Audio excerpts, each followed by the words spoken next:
भविष्यात जर जेजुरी सोडून यांना जावं लागलं तर तुला माझ्या रागाला सामोरं जावं लागेल। भविष्यात जर असं पुन्हा घडलं तर त्याला तू सर्वस्वी कारणीभूत असशील हे ध्यानात ठेव। तर मी असं कशापायी करल? मला भी वाटतंय का देवांनी हता असावं। मी केवळ सांगते आहे, पण जर पुन्हा असं घडलं तर मी तुला कठोर शासन केल्याशिवाय राहणार नाही हे निश्चित। होय, मी आहे पक्क केलं आहे मनामध्ये। पर आता मी भी तुम्हाला एक विचारू का जी? तू आल्यापासून तुला काहीतरी विचारायचं आहे हे मला तुझ्या चेहऱ्यावर स्पष्ट दिसत आहे। काय? मी जी घोषणा केली होती त्याबद्दल तुला जाणून घ्यायचे आहे, पण त्याबद्दल तू विचार करू नकोस। मला सत्य कळलं आहे की नाही हा प्रश्न सगळ्यांनाच पडला आहे, पण त्याबद्दल जेव्हा सगळ्यांना कळायची वेळ येईल तेव्हा तुलाही कळलं असेल। पर एक सांगते महाळसाताई, जो पतूर तुम्हासनी समज ठाव पडेल तो पतूर मला भी समज कळलेला असेल। बानू, तू हाच निर्णय घ्यावास म्हणून मी हे सारं करते आहे, पण तुला ते कळणार नाही। तुम्हासनी असं वाटत असेल काही तराडानी हा तिला काय कळणार आहे, पर तसं नाही आहे महाळसाताई। आजपासून म्या कोण आहे हे जो पतूर म्या हुडकून काढत नाही तो पतूर म्या शांत बसणार नाही।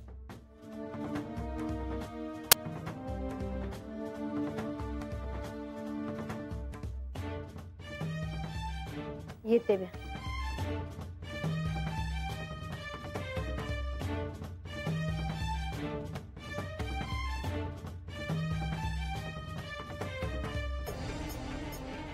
आणि तुला लवकरात लवकर कळव हीच माझी सदिच्छा।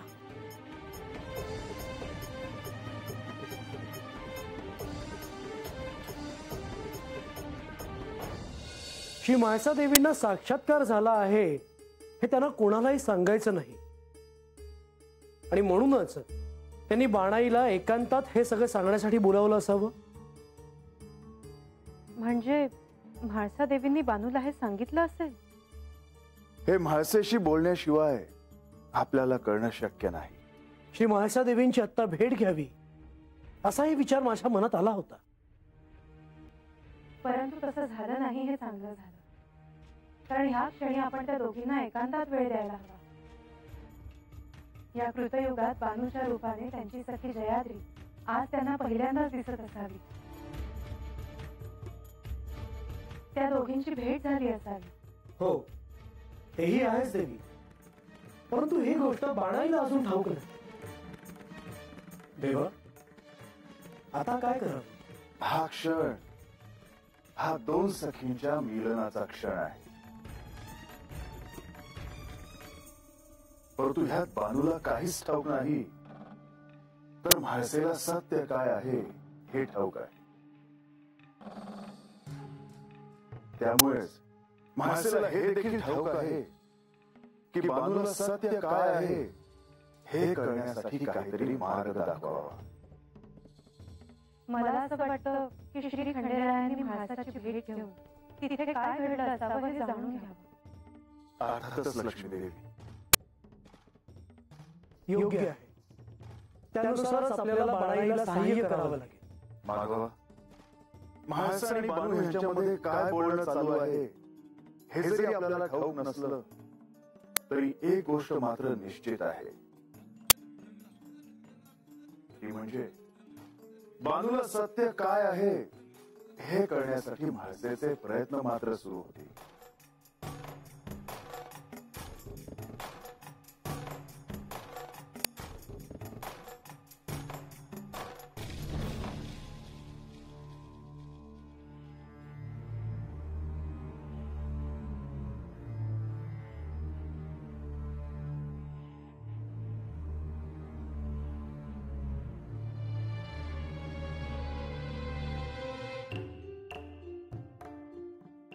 मायानंदा, आपण आता इथून प्रस्थान करायला हवं। हो, माझी तयारी झालीच आहे। यावेळी आपण बराच काळ गडावर राहिलो। हो, म्हाळसा नेवास्याहून जेव्हा जेजुरीला इथं आली तेव्हा तिच्या सोबत आपण इथे आलो आहोत. ते एका अर्थी बरेच झाले म्हणा. हो, अगदी माझ्या मनातलं बोललात तुम्ही. त्या निमित्ताने म्हाळसाच्या साक्षात्काराच्या क्षणी आपण इथे असण्याचं भाग्य आपल्या पदरी पडलं. हो, पण आता इथून प्रस्थान करूया आणि जाण्याआधी म्हाळसेची भेट घेऊया. माझ्या मनात बानूलाही भेटावं असं आहे. केवळ म्हाळसाच्या प्रेमापोटी तिच्याशी खूप वाईट वागले. आता हे सारं कळाल्यावर मनातलं सारं काही तिच्याशी बोलण्याची इच्छा आहे माझी. मग जाण्याआधी बानूची देखील भेट घेऊयात आपण. म्हाळसाने देखील नेवासेला यावं असं मनात आहे माझ्या. ज्या वाड्यात ज्या गावात ती लहानाची मोठी झाली तिथे ती यावं असं राहून राहून मला वाटतंय. अहो, तिला देखील तसेच वाटत असेल. परंतु त्यावेळेच्या नेवासाच्या गोष्टी वेगळ्या होत्या मायानंदा. आता ती कोण आहे हे सत्य तिला कळले आहे. तुम्ही म्हाळसेला नेवासेला यायचं निमंत्रण द्यायला विसरू नका.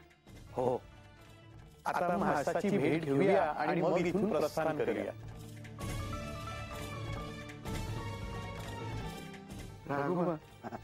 आज गडावर किती बरं वाटत होतं नाही. अरे लय दिवसांनी असं बघायला मिळालं बघ. समजा असं जेवत होते आणि त्यातनं म्हाळसा देवीनी बाणाईचे अवतार धाडले होते जेवाया. ते लय चांगलं झालं बघ. आता बघ समजा चांगलं म्हणत बाणाई गडावर आली आहे ती आणि म्हाळसा देवीनी त्यासनी अवतार धाडलं होतं म्हणजे त्यांच्या कंटाळा व्हायचा नाही. अरे मला काही येड लागले होय. मी मागायला नुसतं याला बोलतोय. तुला काय बोलायचं आहे का नाही. हे बघ बाबा, आता खरं सांगायचं ना तर मला काय कळलं झालंय बघ काय बोलावं होते. अरे म्हाळसा देवी जेवण वाटताना बाळायचे ते काय म्हणलं होतं खावं नाही होय. काय अरे असं काय करतोस तू. अरे त्या म्हणल्या होत्या का जे जे झालंय ते समजलं नाही इसरलं असं नाही. अरे म्हणून त्यांनी बाणाईसनी भेटायला एकटीला बोलावलं होतं. अरे असं की म्हणून त्याची बाणाईचा आग्रह असं कुठं आहे. अरे असं असतं तर आवताना दिलं नसतं त्यांनी. अरे आता त्यांचं काय बोलणं झालं काय सांगावं. पण किती देवी त्यांच्या संगत बोलत होत्या. मला नाही वाटत त्याची बाणाईचा राग आला असेल म्हणून. अरे ह्या कुठं म्हणलं त्याची बाणाईचा राग आलाय म्हणून. पण ह्या असं म्हणतोय का बाणाई गडावर आल्या होत्या ते देव गडावर आलं म्हणून. पण त्याचं असं नाही का त्या रोज गडावर येत्याल. तुझ्या डोक्यात वेगळंच असते की चांगलं आहे ना त्याचा विचार नाही करत. गप्पा दिसता आता काय का मी कुठं म्हणलं तसं असेल. आता तसं नसेल बी पण मला असं म्हणायचं होतं का. तुझं डोकं तुझ्या बशी ठेव. काय बोलू नका. समजा चांगलं होणार आहे. जर माफ काम पडलेली बिगी बिगी सांग मला शिकवतो याला मोठं सांग. म्हाळसा, तू आता आम्हाला नेवासाला परत जाण्याची अनुमती द्यावीस. तुम्ही अजून काही काळ थांबला असता तर. म्हाळसा, आता खूप दिवस थांबलो. ज्यासाठी अट्टहास झाला तो क्षणही अनुभवला. अजून काही इच्छा नाही राहिलेली. परंतु माझी एक इच्छा आहे. खरं सांगा, आजपर्यंत तुम्ही काही मागितलं नाही. तुला जेव्हा शक्य होईल तेव्हा तू नेवासेला येऊन जा. नक्कीच येईन. मलाही एक सांगायचं होतं. संकोच न करता सांग. तू बानूसाठी थांबलीस. तुझा हा निर्णय मला आवडला. आज पुन्हा एकदा आमची म्हाळसा किती प्रेमळ आहे ते आम्हाला कळले. तू कैलासात निघून गेली असतीस तर तू आम्हाला भेटली नसतीस. परंतु आता भेटशील आणि ह्याचा देखील आनंद आहे की तू आता जेजुरीतच असशील. मला खात्री होती की तुम्हाला मी घेतलेला निर्णय नक्कीच आवडेल. म्हाळसा, आम्हीही प्रस्थान करतो आहोत. किती काळानंतर भेटलो आपण आणि तुम्ही लवकर चालला सुद्धा. आता तुझे एक नवीन पर्व सुरू झाले आहे. तू त्याचा आनंद घे. आणि हो, जयात्रीला अर्थात बानूला दुःख होणार नाही हे पहा. हो, निश्चितच. येतो.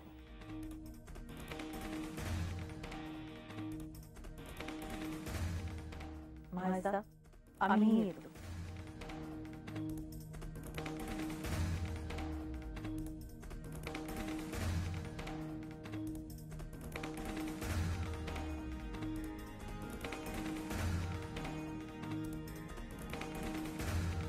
माते आज्ञा असावी. तूही मला सोडून चाललास?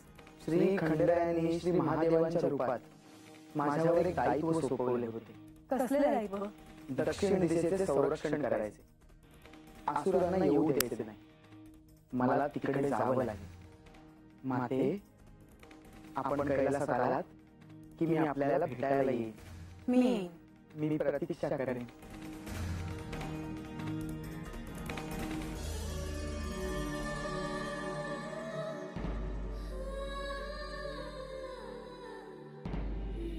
अल्प काळ उरला आहे.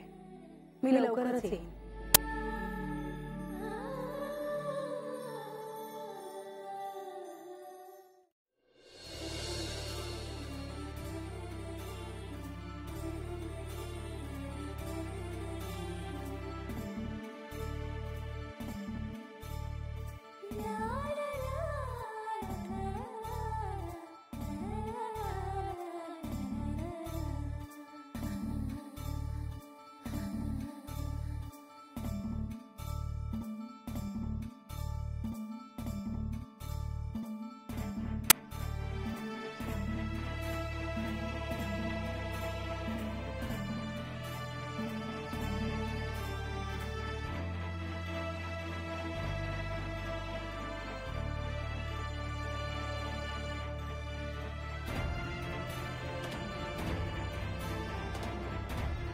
असे काय पाहतात?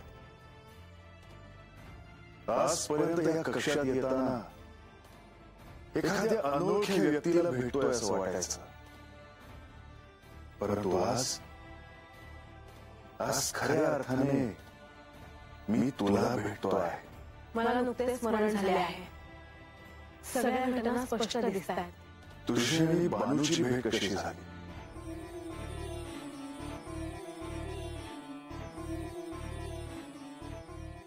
मी तुम्हाला सांगणारच होते, कारण माझ्या वागण्यातून तुम्हाला अनेक प्रश्न पडले असतील. तू अगदी योग्य ओळखलंस. मी बानूला अंतःपुरात एकांतात बोलवण्यामागे खूप महत्वाचं कारण होतं. मला त्याच्या जन्माचे स्मरण झाले आहे हे मी तिला सांगितले नाही. उलट आधीच्या माणसासारखंच तिच्याशी वागले. पण तू असं का वागलीस? जर मी तिच्याशी प्रेमाने वागले असते तर सत्य समजून घेण्याची आकांक्षा जागी राहिली नसती. तिने मला आहे तसं स्वीकारलं असतं आणि समजून घेणं थांबवलं असतं. पण मग आता काय करायचं ठरवलंस? प्रतिकूलता, दुःख आहेच, पण त्यातून येणारी समजही आहे. तिच्या समोर जर संकट आले नाहीत तर सत्य समजून घेण्यासाठी ती संघर्ष करणार नाही, आणि ते सत्याच्या फार दूर नाही. तू जे काही बोलत आहेस ते चुकीचं आहे असं नाही. परंतु आजवर जिच्याशी तू रागाने वागली आहेस ती तुझी प्रिय सखी आहे हे समजल्यावर देखील तू आधीसारखीच वागणार आहेस. तिच्या कल्याणासाठी मला असे वागावे लागेल. तिला गत जन्माचे स्मरण व्हावे, आपल्या सोबतचे ऋणानुबंध कळावे, म्हणून अनेक प्रसंगातून मी घेऊन जाणार आहे. आणि अहंकारावर आघात केल्याशिवाय ती आत्मज्ञानाच्या जवळ पोहोचणार नाही. तुझे तिच्याविषयी असणारे ममत्व पाहून मला आनंद झाला. मला असे का वाटते आहे की तुम्ही कुठेतरी चालला आहात? तू सांगितल्याप्रमाणे एक मास संपून गेला आहे आणि मी बानूला भेटण्याचे वचन दिले आहे. मी तिलाच भेटायला जातोय. आजवर मी तुम्हाला अडवत आले, त्यावर राग व्यक्त करत आले, पण मी आता तुम्हाला कसं थांबवू? गतजन्मात मी जो निर्णय घेतला होता त्याचा मी आता स्वीकार केला आहे. आजही तुम्हाला जाताना पाहणं माझ्यासाठी सोपं नाही, पण मी तुम्हाला थांबवणार नाही.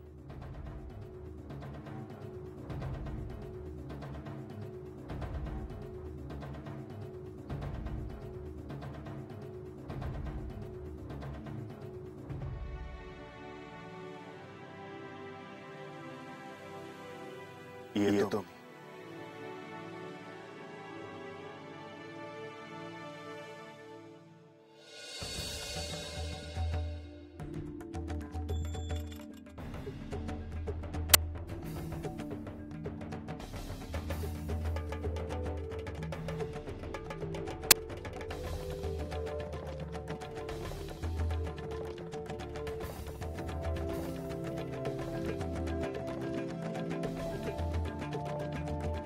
श्री गणेश, मी जेजुरीहून प्रस्थान करतो आहे. आपण अजून काही काळ थांबला असतात मला आनंद झाला असता. मला दक्षिण दिशेला जायचे आहे. पण आपल्याशी मला बोलायला मिळालेच नाही. मी पुन्हा येईन तेव्हा आपल्यासाठी वेळ ठेवेन. मातीशी भेट झाली ना? हो, त्यांनी मला ओळखले. यातच मला सगळे मिळाले. मला वाटलं होतं माता कैलासात येईल, परंतु त्यांनी इथे थांबण्याचा निर्णय घेतला आहे. हो, हा निर्णय उत्तम आहे. काही झालं तरीही मातेचं जयात्रीवर प्रेम आहे. ह्या कार्यात माझे सहाय्य हवे असल्यास मला बोलवावे. बाणाईने आपल्याबद्दल काही ऐकले आहे. आपण तिला प्रत्यक्ष भेटलाच ते उत्तम आहे. तिला लवकर सत्य कळावे हीच सदिच्छा. तसंच होईल. आता मी निघतो. तो म्हणावे.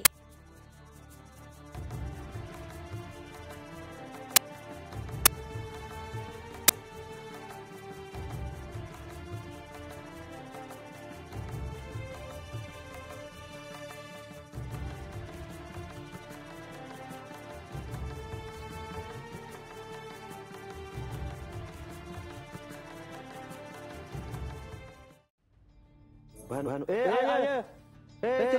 आली. आली का भानू? कवा तुझी वाट बघूया. काय झालं आता बघावं. दम खाऊ किती लावायचा. भानू बस.